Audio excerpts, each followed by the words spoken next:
What is up, everyone? In the trenches of Game On, a sports podcast for everyone. Tonight, we go over the wide receivers that you should pick in the fantasy draft this coming up season.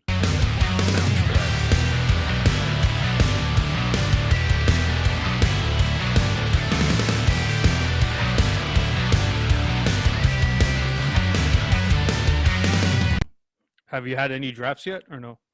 I have had one draft and I wasn't prepared for it. Not like how I am today and for our draft. So guys, prepare for the slaughtering. All right, so let's get right into it. Where would you say is the highest you would take the number one receiver off the board if you have a chance to be able to get the number one guy? Let's say your number one guy is Michael Thomas, because it seems like Michael Thomas is the number one picked receiver in the league. There's a few elite running backs in the NFL, and I wouldn't pass on the opportunity to take Saquon Barkley. Michael Thomas, I think he is a value player, but it would be maybe second round to early third round for me, for Michael Thomas. Okay. All right. Yeah. And I would say if you don't take Saquon Barkley second overall after Christian McCaffrey, let me get in that league real quick. I'll put my email on the bottom. Invite me into the league, please. Other than Michael Thomas, who do you like in the top 10 receivers? Who would you take in the second round, third round? Devontae Adams is looked at as maybe in the ADP percentage, the second overall receiver taken, most likely Tyreek Hill, Julio Jones, DeAndre Hopkins. Out of those five, we'll use those five players. Do you agree with those top five guys, or do you see someone else in the top five, or one of those guys not in the top five? Well, I like Deontay Adams, but it's just one guy I think you left out that I would add into that mix of names, and that's my son's favorite wide receiver, Juju Smith-Schuster. Oh, come on. All right. Come on, man. Juju, yeah, really? Yes. Chris Gordon? No? No. I mean, Juju, he's moving back to the slot this season. Big Ben is back. The offense is healthy. And then they have Antonio Brown's replacement in Deontay Johnson, who saw 92 targets last season with third and fourth string quarterbacks. So I like Juju early, but Devontae Adams, hands down, he is a great receiver. 11 targets per game last year. 11 targets per game over the past 2 years. He that's his average. I mean, which is great. He 16 or more points in 23 out of 27 games. Hey, that's a hell of a haul for a wide receiver. It's very hard to say. I mean, he's definitely a number one in your team if you have him. Or number one, a low number one, maybe number two guy. But I mean, if you have a chance to take a guy like Tyreek Hill, I wouldn't pass on it. If the wide receiver run is starting, you have to jump on these like Julio Jones. One guy that I'm interested that I see here, he's top 10.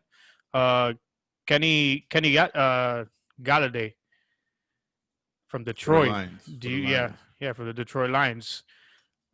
Fair? No? Unfair? I don't have Kenny in the top 10 this year. To me, he's not a top 10 receiver. For fantasy receiver, he's not a top 10.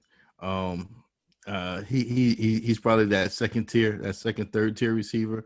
As I said in that NFC North podcast, that Lions offense is going to be up and down. So his fantasy performance is going to look just like his team. He might have a great game one week. The next week, it's going to be like, where this guy went? What happened to him? So, and that's kind of the way I feel about Golladay.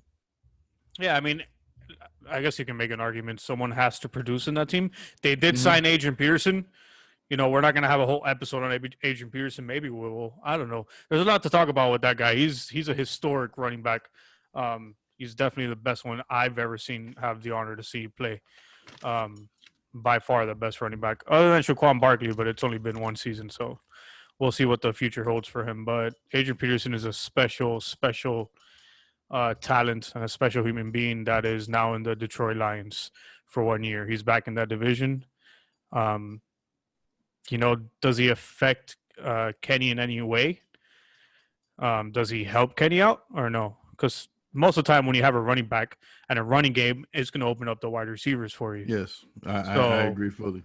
Yeah, so unless in that case, then yeah, maybe he has a little more production, but is he a top 10 receiver? I would definitely stay away from that guy if you're trying to pick a top 10 guy. I don't think he makes the top 10 this season for sure. Right. The top 20, let's go with AJ Brown is another one in the top 20. Maybe you stay away from. Do you think he's in the top 20 at the end of the season? Ryan Tannehill, AJ Brown, Tennessee Titans. You have Derrick Henry. They run the ball all day long. They did just sign Clowney, yes, but that's for the defense. No one really cares about that. You're not going to draft the fucking defense of the Tennessee Titans in the second round of the fantasy draft. And again, if you do, invite me to your league. But AJ Brown supposed to be the number one guy in Tennessee. Ryan Tannehill throwing the ball over there in Tennessee. Is AJ Brown a top 20 receiver? Do you spend a pick and expect him to come into your fantasy team and produce enough to be a number one or a high tier number two? On my board, AJ Brown is a possible receiver 3. I don't think the Titans offense is going to be as productive as it has been last season. If you watched our last fantasy show, I told you all stay away from Derrick Henry. Derrick Henry is the guy that makes that offense go. So with them keying on Henry in the NFL and Henry with a high probability of injury this season, I would stay away from any offensive player on the Tennessee Titans team. He's not worth it. We're going to say again, the Houston Texans team. Everyone stay away from everyone in Houston Texans. Mm-hmm. There's a couple of guys ranked pretty high receiver in that team. Deshaun Watson is one of the best, if not, no, he's not the best, but he's one of the best quarterbacks in the league. But there's so many heads to feed over there, and they're going to run the ball out with David Johnson. So would you take a chance maybe on a guy like Fuller? You're talking 4th, 5th, 6th round maybe? I think Will Fuller is a solid receiver too. He's actually the only receiver in Houston who has a long-standing relationship with Deshaun Watson. So I mean, by familiarity, it will allow him to possibly get most of the targets with Deshaun Watson, because they know each other the best out of the other receivers that are in that receiving core. Will Fuller has had like a 240 some yard game. So, I mean, he's able to produce what elite receivers produce, but he just needs to do it on a consistent level. This year might be his year to kind of be a solid number 2 receiver 2. All right. I don't know if I agree with that, but maybe. I don't know. I'm not big on the Houston receivers this year. Don't worry about it. Don't draft them. No, you can have them. But I know one guy I'm going to take off the board for you, and we're going to get into the rookies now. I know. I already did it in my keepers league. I got him in the 4th round. The first pick for the 4th round. Yeah, in a 8-team league, and that's Henry Ruggs. That was my 4th round rookie receiver. Keep in mind, for a keepers league, if you don't know what that is, it's a dynasty league. Basically, you're building your team over time. So, in instance, my team, I already had Amari Cooper, Adam Thielen, and Larry Fitzgerald on my team. So Henry Ruggs now becomes my number 2 or 3. I'm predicting Amari Cooper will still be my number 1 this season.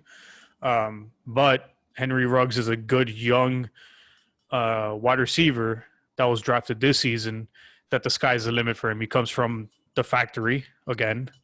Alabama. And Henry Ruggs, is he your favorite rookie to take in this season? Yes. If you go back and watch our AFC West show, I did say that We're just plugging in we're plugging our own show in it. Definitely. But if you go back and watch our AFC West show, I did say that Henry Ruggs, I felt, was the best receiver in this year's draft. With the injury to Tyrell Williams, with his season being over, Henry Ruggs would get a lot of looks. Hit from what I hear, he's playing a lot from the slot, but in John Gruden's system, those receivers rotate around quite a bit also. So you could look for Henry Ruggs at any position. But he'll come in and make plays. A lot of the Alabama players, they transition well to the next level of the NFL. So he'll come in and kind of make some noise in the NFL and open up some eyes for people who are doubters. You also have Pittman in Indianapolis. That's someone to look out for. He does have T.Y. to take some attention off of him. So not all the pressure is on him. They do have Mac. They're going to run the ball a lot, but they have a, let's call him a fairly decent quarterback for his history. Phillip Rivers, I'm playing around. He's an absolute beast. It's the best quarterback that's been there since Andrew Luck retired. Sorry, Colts fan, for bringing up sour apples. But Phillip Rivers is throwing the ball over there. How do you think Pittman impacts that offense in a draft? Would you take a risk and take someone like that a little bit higher, maybe just because you like the situation he's in, or do you just think they're gonna run the ball? Sorry, not throw the ball, but run the ball too much for him to be able to produce as a number 2 or a number 3 in your team? Is he more of a flex receiver for you? I think he falls in that flex category because I think it's going to be week to week, and it just depends on their matchup for the week, what they have going on. Because I don't think these guys, some of these guys don't transition well first, second year in the league. Okay. Yeah. Just good points there. We've talked a little bit about the beginning of the draft. We've talked a little bit of the rookies and that middle pack of receivers, which it could go from top 20 to top 50. You know, those veteran guys, those constant point givers in fantasy. Who are you looking at to bring into your team and draft to be a stable in your team that you know you can plug him into the lineup and he's going to produce? Maybe not a number 1 guy. We're not talking like Julio Jones numbers, but we're talking about a good, solid 3 receiver that you can plug in there. Who do you like? Well, I have 2 receivers in that slot. What I could plug in. The first one I'll tell you about is Robert Woods, for the Los Angeles Rams. He's a highly consistent receiver week to week. He produces a steady average throughout the season. 2 seasons he's had 130 targets for the as a receiver with the Rams. There's no Brandon Cooks in LA, so that means that he gets more balls. He was 8th in total receptions, 2nd in yards after catch. The only thing that's holding back Robert Woods is his questionable offensive line in LA. I think that Robert Woods is a high-end number 2 wide receiver. Yeah, and they really Akers seems to be the running back there, the rookie they drafted. So it seems like he's going to be the guy. I know, trash bag. According to you, he's a trash bag. I get it. We've talked about this before. And it's not because he's a Seminole, but whatever. We'll move on from the conversation. But Robert Woods really does seem to be the number 1 guy for fantasy in that team. I mean, golf, we'll get to the quarterback someday. It's coming up soon with our week 1 preview. We're going to talk about quarterbacks. We're going to mix them both in with you. Because in the quarterbacks, there's not a lot to talk about. I mean, you have those 12 guys, and then the rest of them, you're going to be plugging in your buys. If one guy goes down, stuff like that. But realistically, you're talking 12 quarterbacks. Where do you take them in the draft? How high or how low do you take them? That's the conversation with quarterbacks. And we'll do that with the week 1 preview. Kelly, any other sleepers any other trash bags that you want to shout out that you would take in the fantasy for this season before we get out of here? I like Calvin Ridley. Uh, for the Atlanta Falcons Oh receiver. yeah, oh yeah, Um, that's a uh, sleeper. yeah, yeah. Coming in his rookie year, I remember when he came in. On one of my fantasy teams, I had him. He came in and shook the league. Muhammad Sanu isn't in Atlanta, so the games that he played without Muhammad Sanu, he roughly had 49 targets in those games, which would have put him on pace for a great season if that was to continue. I think he has real potential to be a breakout top 5 receiver by the end of the season. Whoa, you heard it here first. Calvin really might be a top 5 receiver this season. Damn, I should have kept that guy. I had him on my team. Oh, whatever. I think I traded him away, actually. Yeah, I did trade him. He was a mix of a running back and a receiver trade that I did. But guys, thank you so much in the trenches. That is your wide receiver fantasy talk. Y'all have a good night. See you next time.